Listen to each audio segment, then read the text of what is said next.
दोस्तों, मैं एक चूतिया का मैं आपको जवाब देना चाहता हूँ। देश में हमारे लोगों को किस तरह गुमराह करने के लिए एक नई साजिशें हो रही है और इस साजिशों में हमारे लोग अक्सर आ जाते हैं और इस अंधविश्वास को वास में फंसने के लिए हमारे लोग उसमें चढ़ावा भी देते हैं और रोज़ डेली उस अंधविश्वास के लिए मजबूत भी करते हैं, हमारे लोग प्रवचन भी करते हैं। अब मैं बताना चाहूँ, एक बाबा है जो हमारे लोगों को गुमराह कर रहा है और कह रहा है कि अब पढ़ने लिखने की कोई ज़रूरत नहीं है और अब बेल के पत्ते पर सेहत लगा के और आप पास हो सकते हैं।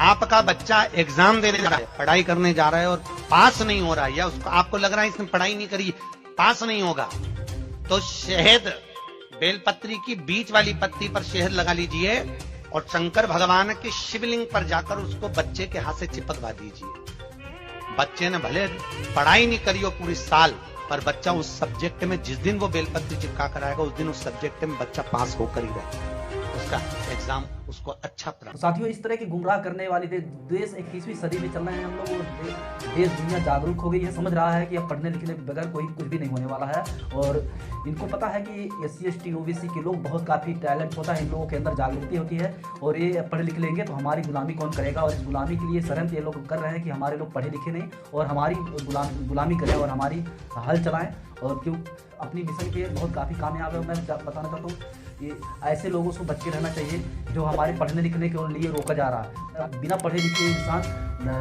डॉक्टर इंजीनियर बन सकता है, घर बैठे पढ़ सकता है, तो 3 बजे 4 बजे रात में उठ के कोई क्या ज़रूरत है परेशान होने की। और हमें पूजा पाठ अर्चना ही करके हमें शिक्षा ले लेनी चाहिए। जहाँ तक कि हम बताते हैं आपको कि पूरी दुनिया पढ़ने लिखने पे ध्यान दे रही है, इंजीनियर डॉक्टर बन रही है। हमें अभी भारत का एक ऐसा देश है केरल जहाँ पे सभी लोग शिक्षित हैं। जिस देश में शिक्षित लोग होते हैं वहाँ पर रेप बलात्कार विश्वास कम होता है। जहाँ पे कम पढ़े लिखे होते हैं वहाँ पर सभी तरह की समस्याएं होती है, जहाँ पे गरीबी रहती है, भुखमरी रहती है और दूसरे के इशारे नाचते हैं। हमारा देश एक बहुत पहले से सक्षम देश, लेकिन हमारे देश को गिराने वाले इन 2 कौड़ी के ब्राह्मण जो हमारे देश के लोगों को गुमराह करके जा रहे हैं और हमारे लोग ज़्यादा करके इसमें इनकी बातों को हम मानते हैं और हम अपने भविष्य के बारे में नहीं सोचते, अक्सर इनके बारे में सोचते हैं कि हम ये बाबा जो कह रहा है और सही कह रहा है कि इनकी डायरेक्ट ऊपर वाले से कनेक्ट है। हर साल 50 से 60 हज़ार रुपया इंसान का कर्ज लेके नवरात्र कभी करवा चौथ कभी कुछ है, ऐसे नाजायज इनकी धंधाएँ चलती हैं हम लोगों की।